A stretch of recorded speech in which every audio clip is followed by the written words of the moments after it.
alumnas y alumnos de tercer grado de secundaria de la asignatura Formación Cívica y Ética reciban una cordial bienvenida a la estrategia Aprende en Casa. Recuerden la importancia de seguir cuidando de su salud para poder regresar pronto a las aulas. No olviden que el uso del cubrebocas, el lavado frecuente de manos, el estornudo de etiqueta, quedarse en casa y mantener la sana distancia son acciones sencillas para lograrlo, pues la pandemia sigue activa. Soy el maestro Edgar Coyote y en compañía de Nadia Jiménez abordaremos el tema los instrumentos internacionales que garantizan los derechos humanos, mismos de los que haremos una revisión. Preparen sus materiales para tomar nota de lo solicitado y lo que les parezca relevante para poder recuperarlo en otro momento. De esa manera podrán aplicarlo en su día a día con su familia, sus compañeras y compañeros o sus docentes. Tengan a la mano su libro de texto, su cuaderno o, si lo prefieren, hojas o fichas. Y por supuesto, un bolígrafo para tomar nota de los contenidos importantes. Las alumnas y alumnos que tienen discapacidad visual preparen sus hojas Ledger, su punzón y regleta. Para comenzar, es importante recordar lo que saben sobre los derechos humanos y su presencia en la Constitución Política de los Estados Unidos Mexicanos y los tratados internacionales. Tomen como guía las siguientes preguntas. ¿Qué son los derechos humanos? ¿Cómo los ejercen? ¿Quién tiene la responsabilidad de hacer cumplir los derechos? ¿Qué documentos posibilitan su cumplimiento? Tomen nota de sus respuestas cuando lo consideren oportuno. Pueden compartirlas con compañeras, compañeros, docentes o familiares. Elaboren un cuadro SQA como el que se muestra en pantalla. Este se forma por 3 columnas. En la primera, anoten lo que saben, S. En la segunda, anoten lo que quieren saber, Q. Y en la tercera, lo que aprenderán, A. Acerca de los documentos que garantizan los derechos humanos. Ahora que tienen su cuadro, pueden irlo llenando durante la sesión o más tarde. Los derechos humanos son resultado de un proceso histórico. Su ejercicio nos ayuda a construir una forma de vida y de relación entre personas, grupos y naciones. Este proceso se centra en el ejercicio de la libertad, el bienestar colectivo, el respeto, la igualdad y la justicia, aspectos que contribuyen al desarrollo integral y digno de todas las personas, así como a generar las condiciones para que participen de forma activa en las decisiones relacionadas con los asuntos públicos y en la construcción de la vida democrática. Los derechos humanos son valores y derechos que reconocen y protegen la dignidad de todos los seres humanos, desde que nacen hasta que mueren. Implican un compromiso compartido entre sociedad y gobierno al asumir que todas las personas son valiosas, son capaces de razonar y tomar decisiones sobre su propia vida y por ello deben ser tratadas con respeto y gozar la posibilidad de realizarse plenamente y tener una vida digna. Los derechos humanos son un eje rector en las relaciones cotidianas y para la definición de los proyectos de vida individuales y colectivos. Así es, Nadia. Pero por otra parte, en la convivencia democrática se reconocen avances de los individuos y también la necesidad de enfrentar los retos presentes en la sociedad actual, como la intolerancia, la discriminación, la violencia y la relación de la comunidad con la naturaleza. Por ello, en nuestro país se han implementado diferentes instrumentos internacionales que consolidan los derechos humanos de la ciudadanía. Para reflexionar y comprender un poco más del tema, los invitamos a ver y a escuchar el siguiente video. Soy Antonio López Ugalde, especialista en los temas de derechos humanos y justicia. Y vamos a hablar sobre el fundamento último, el sustento de los derechos humanos, que es el principio de dignidad humana.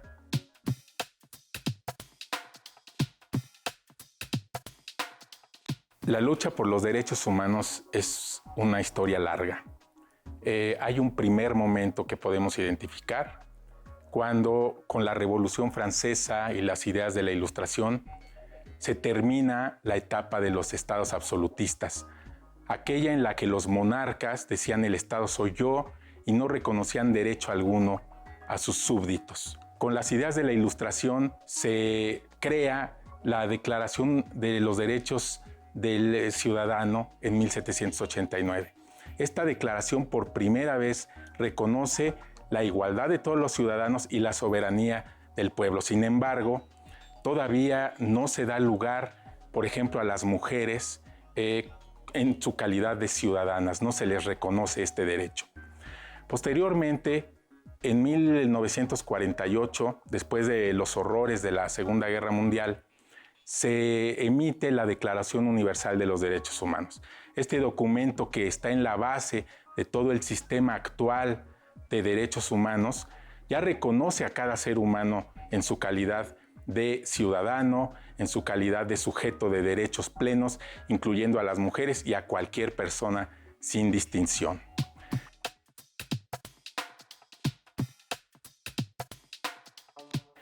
A partir de la emisión de la Declaración Universal de los Derechos Humanos, viene una cascada de documentos, entre ellos los pactos de derechos civiles y políticos, de derechos económicos, sociales y culturales, que impregnan todo el orbe con esta doctrina de los derechos humanos. El pueblo de México también ha dado largas batallas por sus derechos.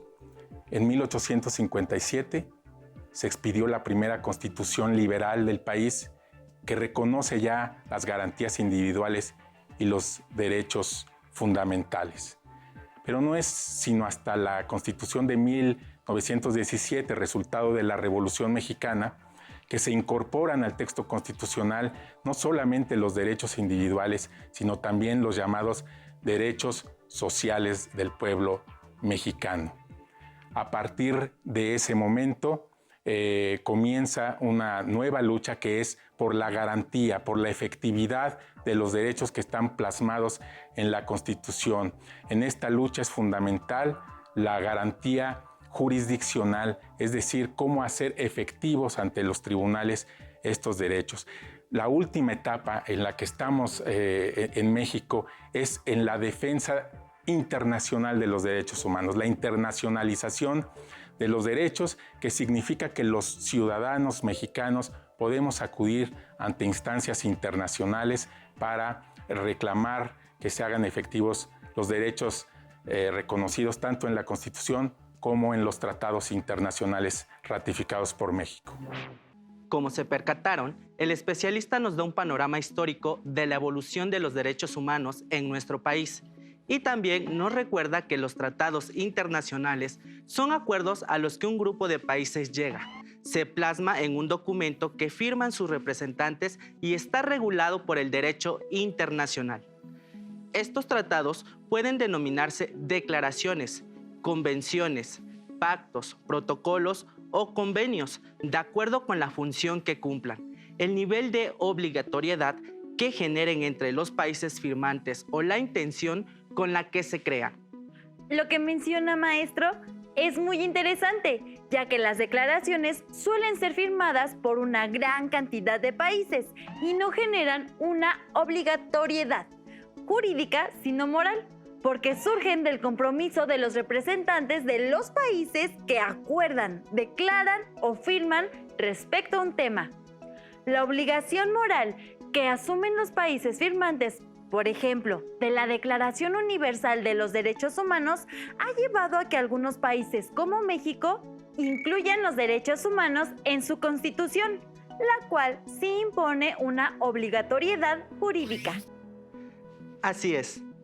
Un ejemplo de ello sucedió en el año 2011, cuando se reformó la Constitución Política de los Estados Unidos Mexicanos, colocando a los derechos humanos en el centro de toda actividad estatal, como se establece el artículo 1, donde se incorporó a los instrumentos internacionales en materia de derechos humanos al sistema jurídico mexicano, principio de convencionalidad, en el cual menciona lo siguiente. En los Estados Unidos mexicanos, Todas las personas gozarán de los derechos humanos reconocidos en esta Constitución y en los tratados internacionales de los que el Estado mexicano sea parte, así como de las garantías para su protección. Todas las autoridades, en el ámbito de sus competencias, tienen la obligación de promover, respetar, proteger y garantizar los derechos humanos de conformidad con los principios de universalidad, interdependencia, indivisibilidad y progresividad.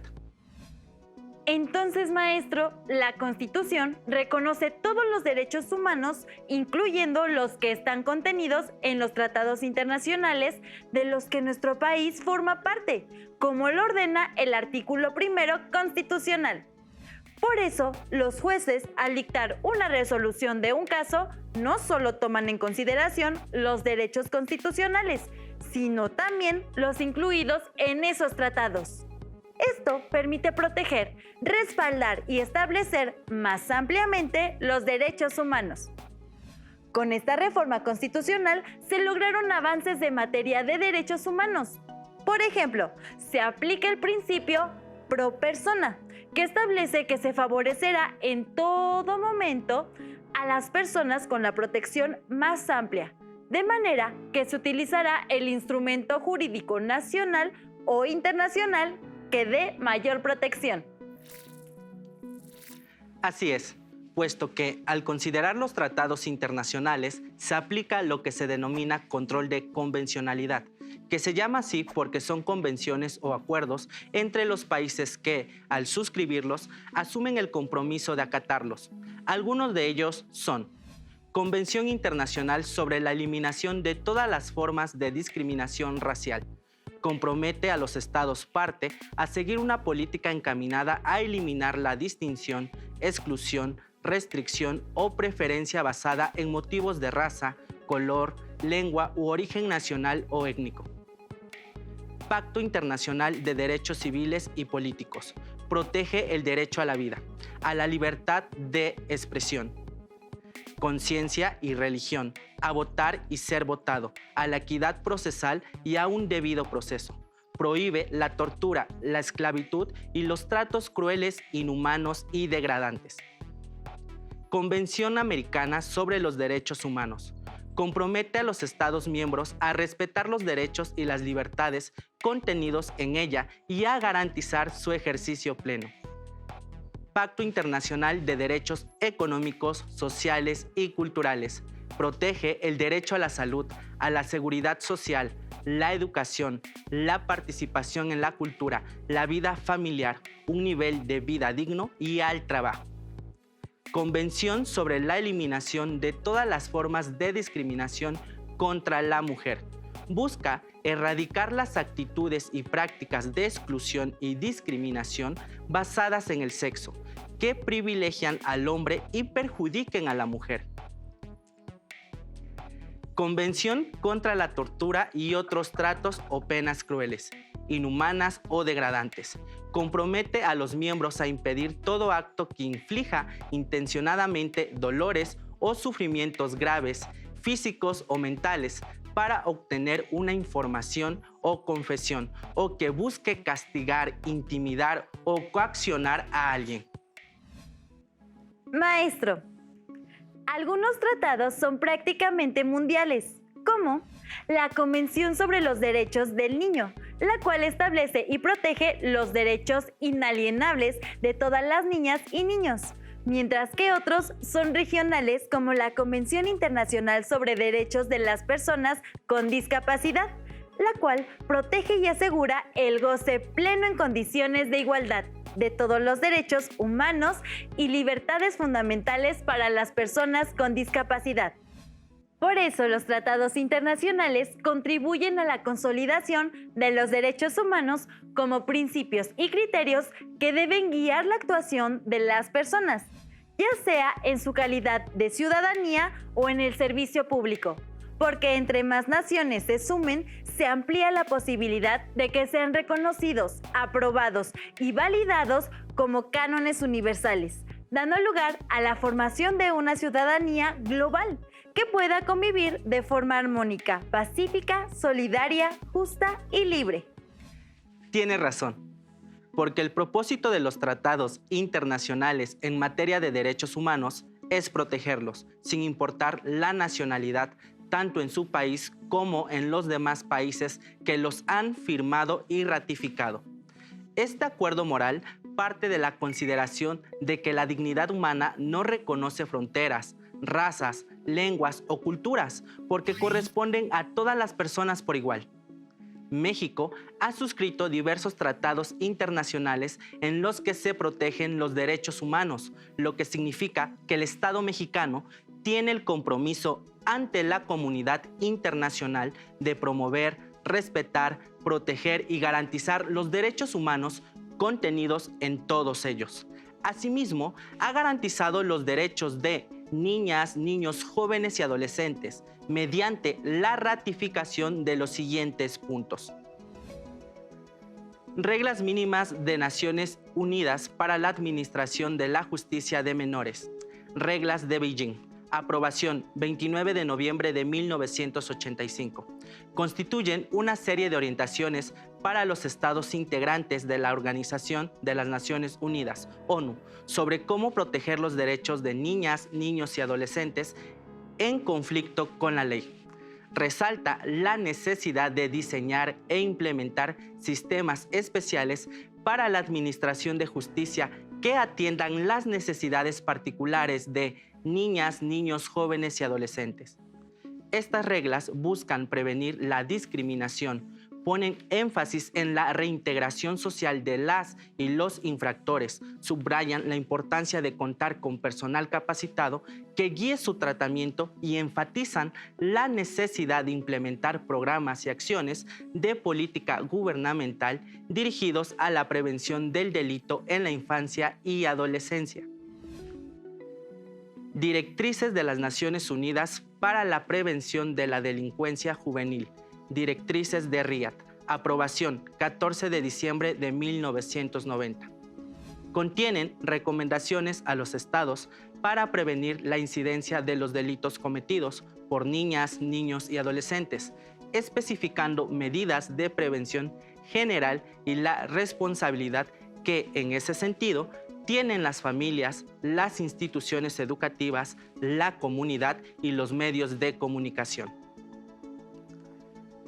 Encumbra el principio de utilizar el tratamiento en centros de reclusión solo como medida de último recurso y otorgando máxima importancia a los derechos e intereses superior de la niñez y adolescencia.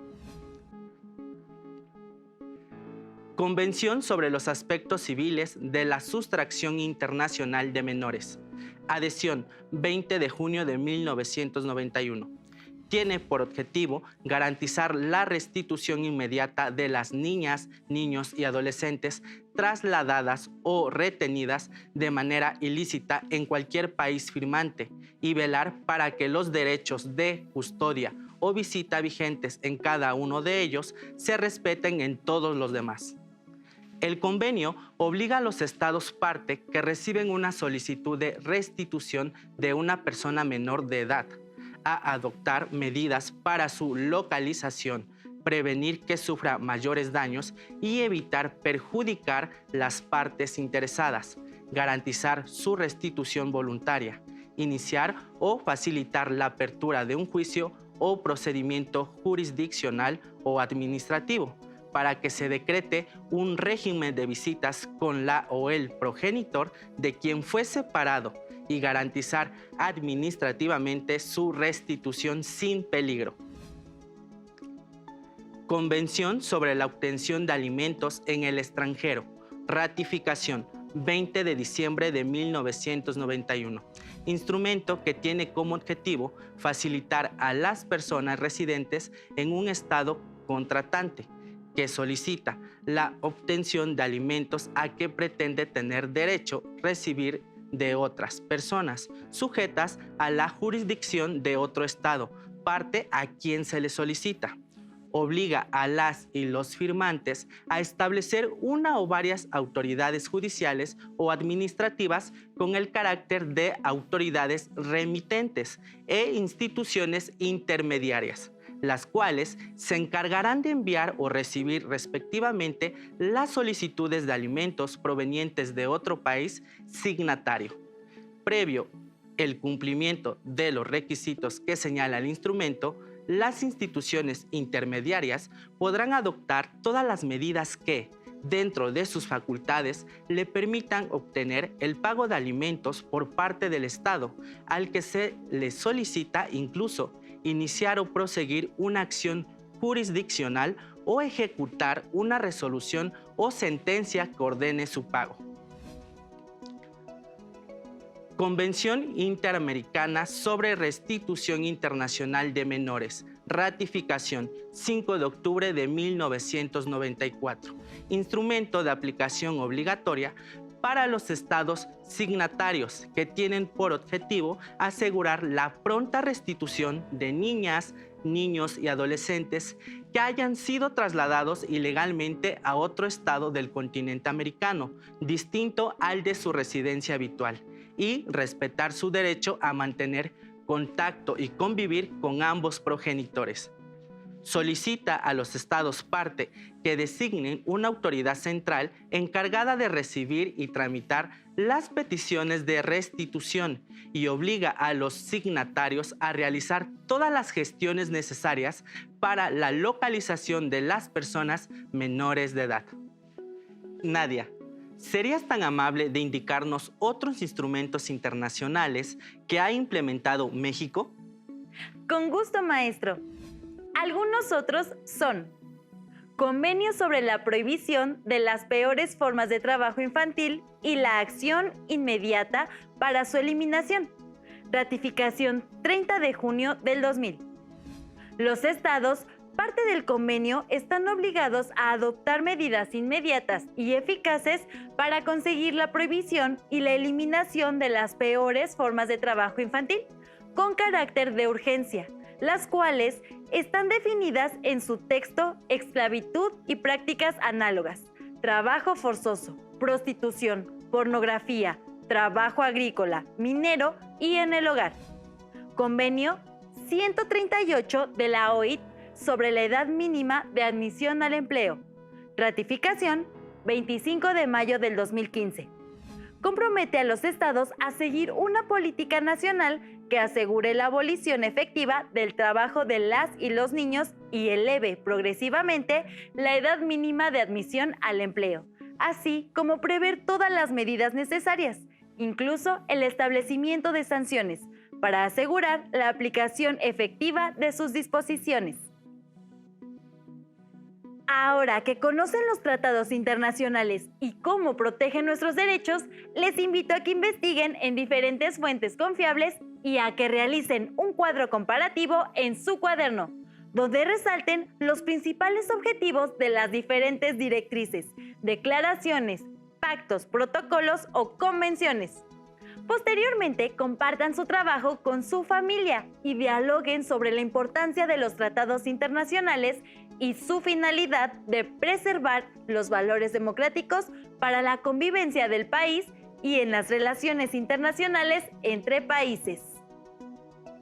Como pudieron darse cuenta, en esta sesión se revisó que el sistema de protección de los derechos humanos se constituye gracias a la articulación que la Constitución Política de los Estados Unidos Mexicanos realiza con los contenidos de los distintos tratados internacionales firmados y ratificados por nuestro país para promover el respeto de los derechos de las minorías y de los grupos más vulnerables.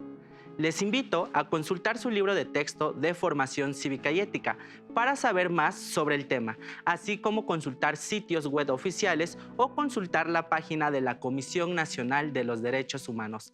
Gracias por acompañarnos en la sesión y recuerden que cuando salgan de casa deben tomar las medidas de seguridad. Nos vemos pronto en una nueva sesión de Aprende en Casa. Hasta la próxima.